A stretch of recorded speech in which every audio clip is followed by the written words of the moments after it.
that would be persuasive to B2B customers too, to see that direct customers like have such a strong like emotional response to not just the purchases they make, but like what we do as a whole. So I send customers a 10% coupon when they make a nice note. I'm emailing them anyway with a 10% coupon. I could say to them, like, is it okay with you if we use your comment? The fact of the number of fair testimonials that are like, this company is so cool and this is what's cool about them, and et cetera, et cetera.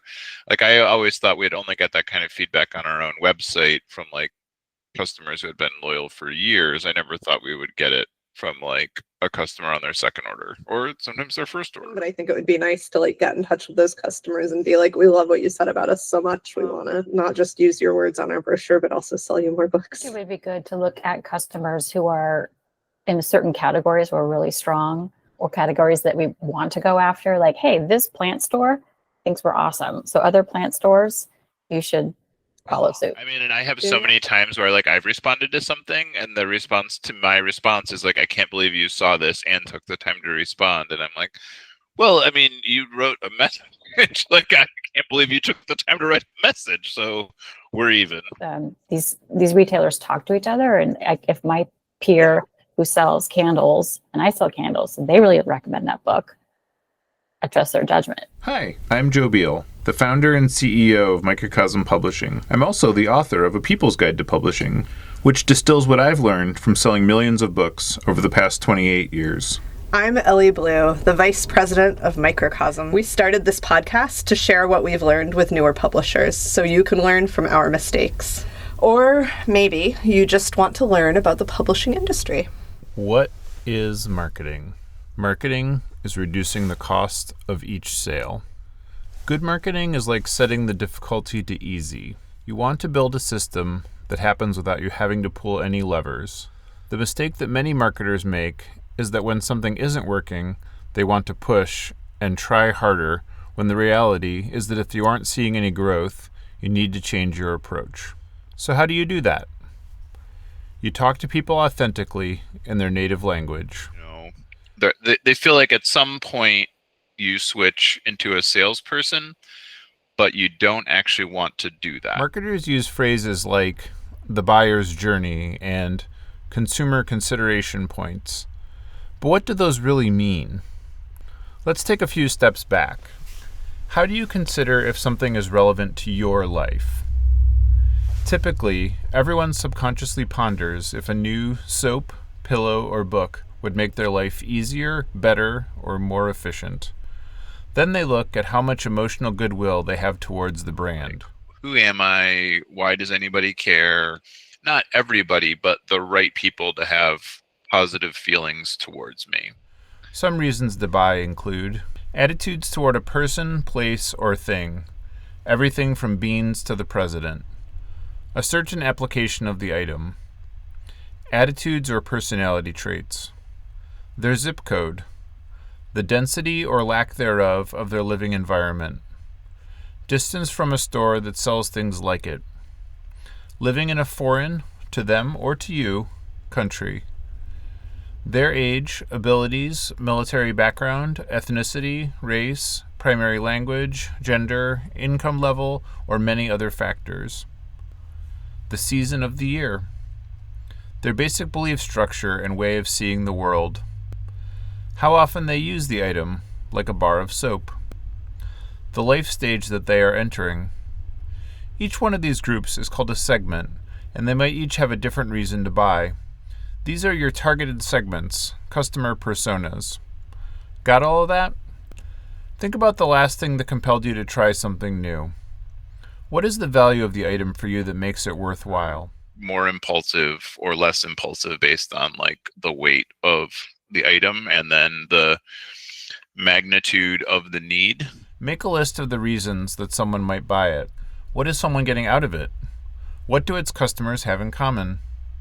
How do people who buy it socialize with each other? So like a lot of times people will talk on Reddit about like hyper specific purchases, and then they will make recommendations to each other and say like, oh, I got this product here and here is why it's the best one, and yes, I would recommend it. Or they would say, like, I bought this and it seemed like a cool gimmick, and like here are its strengths and its deficits, and that's sort of how you really think about, you know, from an expert in a trusted place, you know, that's essentially how like marketing within a community works.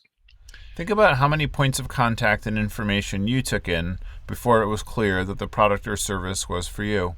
Commensurate with the size of the purchase, I went through a lot of soul searching, talked to a lot of experts, talked to a lot of people who had made a similar purchase, did a lot of shopping around, did a lot of I don't know. This was the most complex decision, long-standing decision I've ever made. Good marketing is honest. Deception and manipulation burn bridges. You want to be authentic and show what's unique to this offering. Think about how someone with a different background, with different interests and different concerns might need to be motivated differently around this purchase. When you are marketing a book, the first step is understanding the buyer's behavior. What motivated you to buy a book recently? I bought Chuck Tinkle's Escape from the Billings Mall because it was it was a familiar author, and it evoked nostalgia from reading choose-your-own-adventure books in my childhood. It's called Most Ardently, I believe, and it is a trans retelling of Pride and Prejudice written for a YA audience. And what motivated me? It was a personal recommendation, word of mouth, as well as I love reading Jane Austen adaptations. Well, you will be shocked to learn that the most common form of a book purchase is a recommendation from friends or family that enjoyed the same book. Or perhaps an influencer or someone that you have a parasocial relationship with who spieled about it. Sometimes you can leverage someone to buy with perks, but usually you have to tell someone the value proposition of the book, the why they care part. Most people that go into the bookstore, they know the name of the book that they're going to buy, and it's going to be a bestseller from a big five house. But there's a good chance they're going to walk up to see another book that like solves a specific problem because it specifically addresses the why they care part sufficiently that they're like, oh, I need this also. Is your book a great distraction? A fabulous explainer? Doing something that none of the others are? Going to pique an interest or solve a problem? Or a glorious takedown of something that they want to hate? How would you describe your book to people that buy books like yours? Why do they choose your book? What are all the various motivations that lead someone to buy your books? The best way to get that information is to read reviews, is to look at what people are saying, is to talk to people, is to get that firsthand information and sort of find out what is resonating. And sometimes it's not always the things that you'd think. Sometimes it's an aspect of it that makes it popular is rather adjacent. What places do people reach out to for information about books like yours? That's why the launch of Goodreads was so popular. That's why within the industry, Edelweiss is, provides a service where booksellers can talk to booksellers. But, in the older world, that would be like newspaper reviews. And, and nowadays it's more like social media influencers who are saying like, this book is awesome for these people. How do readers compare your book against the others on the same shelf? So one isn't necessarily better than the other so much as they have like distinct niches. What makes your reader ultimately decide to pick up a book? How could you improve the reader's experience after they buy your book? Why we include the About the Publisher page in our book. This is why we have the subscription program. This is why we have a lot of, social media campaigns and information on our website, where you can sort of invest more in our story. And, maybe that's the only book you ever buy, but at least you know what we're about and what we're up to. What advantage does your book have over the others like it on the same shelf? What is unique about it? What can you do that your competitors cannot? And sometimes that's, as a smaller press, it's being nimble, it's being adaptive. In other cases, it's just like you're closer to the subject matter, so you are better at making a more topical and timely book. How are your customers best reached? What are their other interests? Like, if they're outdoors people, they probably aren't spending a lot of time watching television on the whole. They're probably like have other sets of adjacent interests, that would eclipse, across a wider range of that demographic. Objectively, how big is the market that you are talking about? Is it 10 people? Is it 5,000 people? Is it 100 very moneyed people?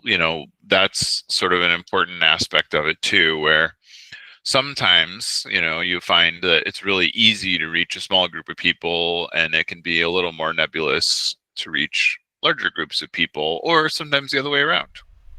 Typically, when considering a purchase, a prospective buyer walks through 5 stages: recognizing something that can help with a need, searching for more information to help them decide, like watching YouTube videos, reading blogs, scrolling Pinterest, reading trusted websites, and Googling keywords, making evaluations to determine if this is the right book, narrowing the search to a few trusted sources. And it feels a little silly to think of that with a book, but I have witnessed it so many times where somebody is like, I'm going to Hawaii, or I am trying to learn about deep sea diving, or even I'm looking for a new fantasy book to read, and watching them go through this process.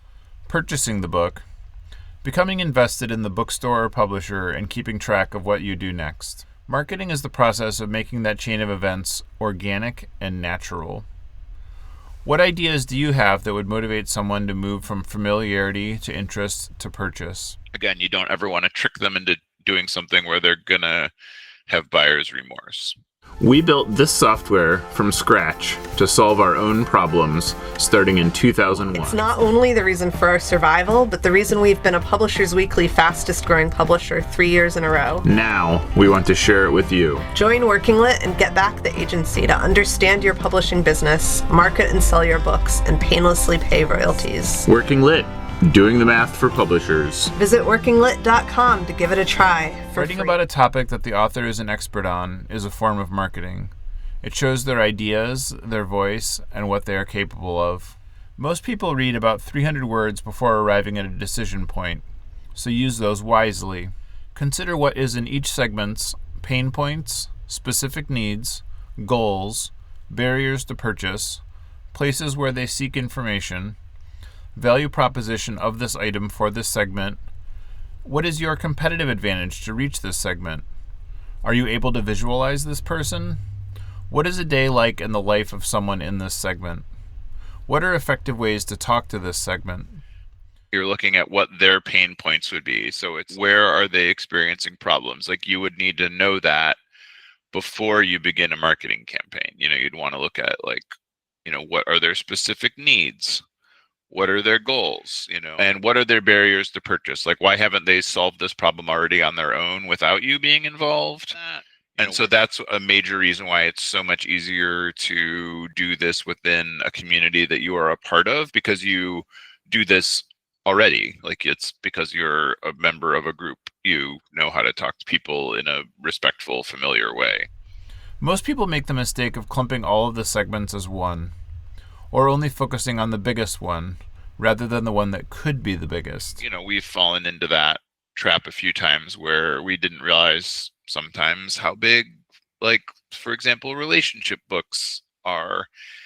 And, it took people pointing that out to us, that we needed just more to offer that population. And then, oh, look, they, huge amount of shelving, lots of people looking for them. What is distinct between your various segments? Can you realistically reach each of these distinct segments? When we published a lot of bicycle books, because we were at the bicycle conferences, it was really easy for us to sell them. People thought of us when they thought of bicycling books. We lots of recurrent mail order throughout the year. Lots of publishers told us up and down that bike books don't sell because they were trying to just put them in bookstores, and they weren't reaching the audience because the audience didn't know that they were publishing those books. Which one of your segments spends the most money? Spoiler alert, self-help book readers spend a lot of money because they're trying to solve a problem and they're willing to buy lots of books that have, tackled the same subject to find the one that really speaks the most to them. Which segment are you most capable of serving? Are your resources adequate to motivate each segment? Just aren't putting enough into it because there's maybe a lot of other people competing for that, or you're not being heard through it all, or they just need more convincing in some cases. Should you further split any segments into pieces? Are there any segments that aren't large enough, too expensive to reach, or don't have enough potential? If you keep pushing hard enough, you will get what is available to be gotten, but it just won't justify the amount of time, effort, and resources that have gone into it. How do your key capabilities and weaknesses measure up against your customers' interests? If you're really goofy and your audience is really serious, you're going to rub each other wrong. Like, you're just not communicating in the same language. How can you improve these? These are best summarized in your customer value proposition, which states why your customer cares about what you are doing. They will develop strong emotional feelings of loyalty for you because what you're doing is so cool, and they can tell everybody every single thing about you that makes you cool. And so you just have to leave that story out and available for them. What is a compelling, externally facing tagline that you can use in marketing copy? Make what compels somebody to see the value that I see in this. Typically, this contains what the product is, who it's for, its primary benefits, and what makes it better than the competition. Now write that as a short sentence and you're all set. Identify and apply appropriate marketing and communication tools. A good rule of thumb to start with is that marketing should be budgeted at 6% of sales. That doesn't mean that if you budget $60,000 for marketing, that you will magically achieve $1 million in sales. It means that you figure out what is an effective way to spend that 6% that has the results that you are looking for. And then when you find that something is working, you do more of it until you really have a good proof of concept. Because the other mistake that people make is they hire an influencer and then they find out that influencer's audience doesn't read. Start small and grow incrementally as you find things that work. Once you know your audience and what they care about, what happens if they just aren't buying? Perhaps you need one of the 6 elements of influence. Reciprocity, the desire of offering something in exchange for something else, like a free ebook to join your newsletter. Scarcity, there are only 5 copies left. Kim Gordon's book was marketed this way, even though it was published by HarperCollins. They said essentially that we underprinted it, so get them while you can. And you're like, you're HarperCollins, like, print more. Consistency, asking for easy commitments that show repeat business, like a coffee shop punch card. Likability, building rapport through matching energy and showing interest in what your segments are interested in, as well as complimenting things about them. Like, I think it's really cool that, you're into good fact-finding and critical thinking. Authority, what makes you great? Show it in testimonials, awards, titles, expertise, and other demonstrations of how others think that you're the best. And then social proof is one of the weirdest ones because it cuts both ways. So social proof is seeing other people utilizing something.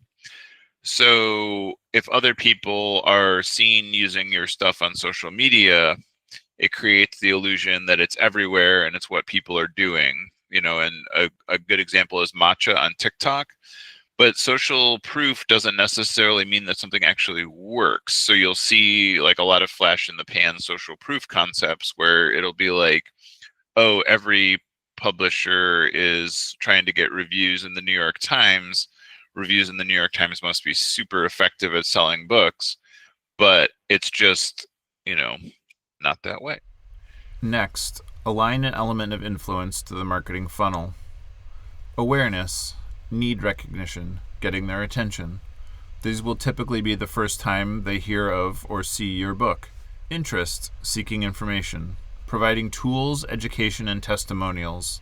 These would be reviews from other people about your book, explaining the key value proposition of how your book is different from other books, showing your book in context alongside related items, or maybe associated with people that it pertains to. desire, evaluation, comparison, stressing value, competitive advantages, demonstrations. This would be showing all of the ways that your book is different, a better value, cooler, unique, anything that your book is doing that other books aren't doing. Is your book weirder? Is your book more fun? Is your book a little more serious? This is really going to plug into how somebody evaluates if it's for them. Action. Buy. Offers, delivery options, and contests. This is the point when somebody feels that they're ready to make the purchase. Retention. Building community after the purchase. This is how you keep in touch with somebody after they buy your book. What is your messaging? What would you have to offer somebody that already owns this book? What are other books that are related to them? What are other forms of content that you have that they might find valuable? Think about achieving these goals as your audience is finding you. What are your marketing goals? How effective is your marketing? Ideally, marketing is a healthy mix of owned media, earned media, and paid media. So owned media is media that you operate, like your own social media and website. Earned media is other people writing about you, saying you're awesome, whether that's like legacy media or like, podcasters or whatnot. And paid media could be like anything like Google ads, Podcasts, featured articles, conventions, shows, social media, affiliate marketing, SEO, GEO, keywords, relevance and intent, email, website, networking. And you really want to think about relevance and intent there, because it's easy to create keywords that have a ton of search for them, but are those people that search for those things your audience? Conversion is the success rate of turning your audience into customers. Conversion starts with things like newsletter signups, creating an account, a purchase, asking for a quote or information, or downloading content. What is your conversion rate? Which is to say, what percentage of the correct demographic that moves through the funnel end up buying? What return on ad spend are you receiving? How much does each new customer cost? Your website is the most key point of marketing. Most crawlers examine the sequence of text on your website. Look at your website with regard to clarity. Is it immediately clear what you do? Attention. Where are you directing the viewer? Congruence. Do all of the pieces move the customer through the funnel? Credibility. Do you appear like you can deliver on your promise? Are we trying to convince people to submit books to us for publication, or are we trying to get them to buy books? Is your uniqueness clear on your homepage? Is your unique selling proposition clear? Do you present information in order of importance? Are reads quick and short? What is the primary function of your site? Who is the primary audience of your site? What do you primarily want them to do on your site? Secondarily, does your website immediately convey this desired path? How could your messaging be clearer? Where does your site direct their focus? Are there reasons to believe that you can deliver? Do the words on the page encourage the conversion? How many distractions are present?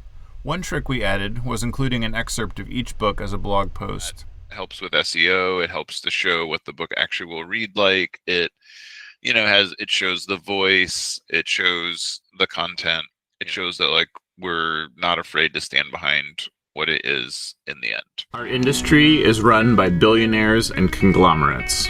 At Microcosm, we wanted the freedom to independently sell our books, easily pay royalties, manage our inventory, and understand our business all in one place. That's why we've been using our own software since 2001. Now, we want to share it with you. Working Lit is the only business success software that is created and owned 100% by publishers for publishers. Join Working Lit and get the agency you need to help your business grow. Visit workinglit.com to try it for free. How does your content show your firsthand experience with the topic? And that can be anything like Dr. Faith Harper is a doctor, to like something like so-and-so, Mo Boustern has worked in commercial fishing for more than 10 years, like she knows commercial fishing. How does your content show your expertise? How does your content show your authoritativeness on the topic? How does the content show your trustworthiness? Social media. What are 3 key marketing goals for 3 different social media platforms? You could be creating awareness on Pinterest, showing you're cool on TikTok, and creating discussions on Facebook. Are you on the right platforms to achieve your goals? Do you utilize the right voice for each platform? Does your social media calendar educate, engage, and promote? And then I really think of it as like infotainment, where you want there to be information even in the jokes. Why do people use social media? To be amused, to feel good, to express sympathy. Reflects back what they see as themselves. Show what they want to be. Communicates about their hobbies and interests. To learn new things. To get information about current events. Connect with friends and family. Since people don't want to be treated as customers on U.S. social media, give them entertainment, inspiration, information, and connection. People appreciate posts about amusing holidays, videos that evoke a reaction, jokes, memes, contests, giveaways, behind-the-scenes views, like making the book, reviews, a day in the life images, features about employees or customers, nostalgia, shout-outs, common causes, quotes, trivia, pretty pictures, inspirational stories, stories that show before and after, questions, photo caption contests, polls, customer testimonials, webinars, discounts, events, information, tips and tricks, industry research. So for example, I posted a photo of my office in 2020 and then another one in 2022 where there's no resemblance to the earlier one because I finished work and drywalled the room and painted and built it out, and it's no longer a storage room. And so that was like a really popular post. What makes you notice a social media feed? Frequency of posts, clicks, engagement, platform content without links, live streaming, plan around holidays, special events. Got a book with a Halloween tie-in? Post it every year. Don't repeat yourself until it's the same time next year. Then you can repeat yourself again. Organize around themes. Post about all of your bread-making books at the same time. Plan a week in advance with a variety in each day's posts.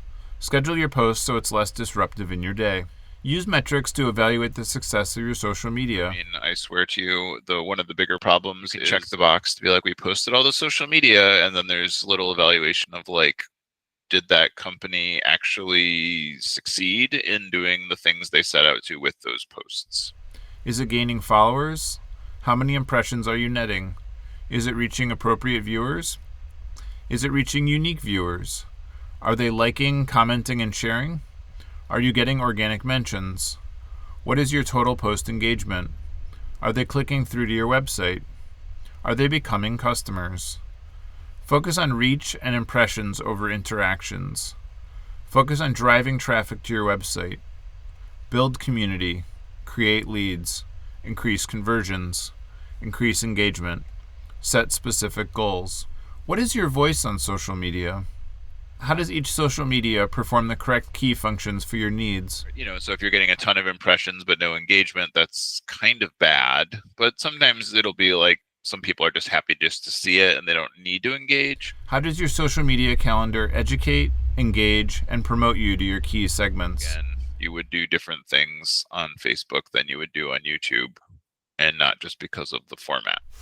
Is each social media platform accomplishing the goal that you identified for it? If not, stop what you're doing and create a new strategy.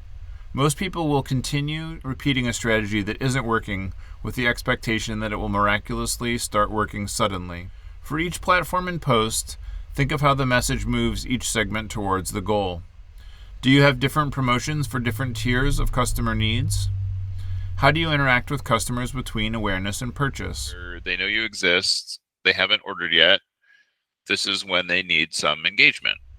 Now, start over. Because most books are sold in a store, we need to create the same plan, but for getting the book into stores. And it's slightly more complicated. Imagine you have a few frontline booksellers that love your book, but they don't make purchasing decisions for the store, so they have to convince their boss. Sometimes it's the other way around. The boss buyer is interested but asks the frontline booksellers, and they have never heard of your book, so the boss walks away. What value is created for customers and channel partners? Channel partners is like a boring term for bookstores in this case, as are, distributors, etc. To understand stores, think about the difference between a few national retailers. Despite selling many of the same items, what is different about them? What does it say about the people who shop there? There is an income class basis for some retailers, but this could include things like service, turnaround, processes, quality, materials, luxury, or helpful staff. Think about the legitimate key advantages that you can offer to a retailer. Things like key selling points and comp titles create associations for your books to help buyers understand them before they even exist. Competitive comparative titles create associations that have a history and an emotional resonance, as well as other affiliations. They simply help the bookseller to understand what the book is and how it will perform in their store. For specialty stores, you have different marketing talking points. When books go into a store, they sell. Giving a book as a holiday gift says something about the giver. Books keep browsers in stores for longer. Books are an impulse buy because you know who to give each one to. Books cement a merchandising story within each store. Books are great add-ons, increasing average ticket sales. There are 275,000 new books published every year, so you won't be selling the same books as the store down the street. Stack up 4 to 12 copies of each book because nobody wants to buy the last copy. So much of marketing is putting yourself into a world that the audience understands. There are some really important things to consider as you build a marketing strategy. Set goals and objectives. Stop doing what isn't working. Increase what is working. Hang out where your customers do. Don't try to become all things for all people. Be a sales driver, not a content creator. That's how you reduce the cost of each sale. Lastly, how can you maintain your competitive advantage as the landscape shifts? Question: why does nobody want to buy the last copy? It's psychological that they don't. There's something in those kinds of stores. Yeah, impolite. Yes, it's like a weird thing where they feel like I may not need it as much as the next person that comes in, or they feel like they're an imposition. And so this is the problem with like when stores buy one of each and they set it up like a library. And we see this at events too, where like people are nervous to buy the last one. Yeah, because we sell a lot of I look at one book orders all day long, every day, you know what I mean? So, I always wonder that, like, who has a store that wants one copy of something? But anyway, that is very sweet of people to want somebody else to have it. I think it's different online. Like, if you're like, hey, we only have 3 copies left and it's online, people are like, I gotta get it now. Whereas they walk into a store, it's like walking into someone's house. You don't want to take the last cookie. I feel like we're very good at having like a brand story, and we're very good at having like all that information being findable. And I think we struggle a little bit more in the sales funnel because like we're doing a lot to move people into it, but not as much to move people through it.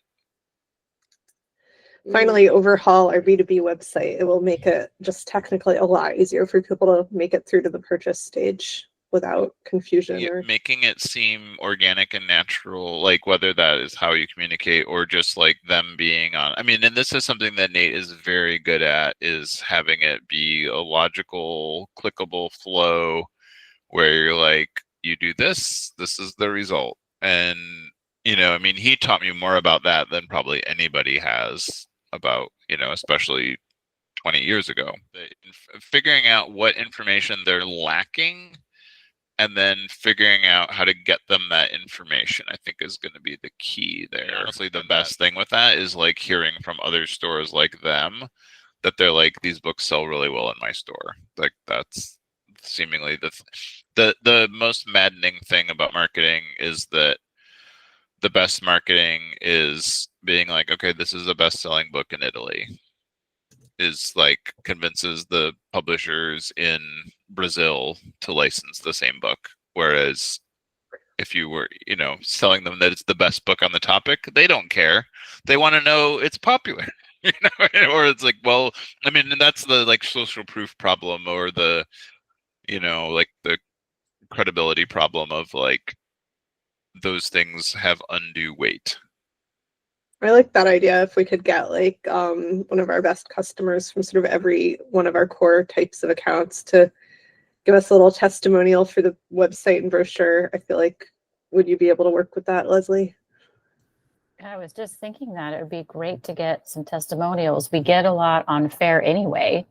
So why not incorporate testimonials from our customers saying this is super awesome. This is the best thing since sliced bread. That we started at the very end of last year doing sort of quarterly care packages to frontline booksellers as a replacement for our previous event marketing strategy for trade bookstores. And we kind of fell off doing that because things were so dismal at the beginning of the year and we were having major overhauls and everything. But I think this could be a kind of a cool avenue to start that up, is like if we can identify any of these segments that aren't bookstores, also that are in community with each other and do talk to each other. Thanks for joining us once again. Please send your questions to podcast@microcosmpublishing.com so we can answer them on future episodes. And please give us 5 stars on iTunes and everywhere else that podcasts are reviewed. You can find us on the internet at microcosm.pub, On Twitter at Microcosm, on Facebook at Microcosm Publishing, on Instagram at Microcosm_pub. and here in Portland, Oregon on North Williams Avenue. Thank you so much. Have a wonderful week.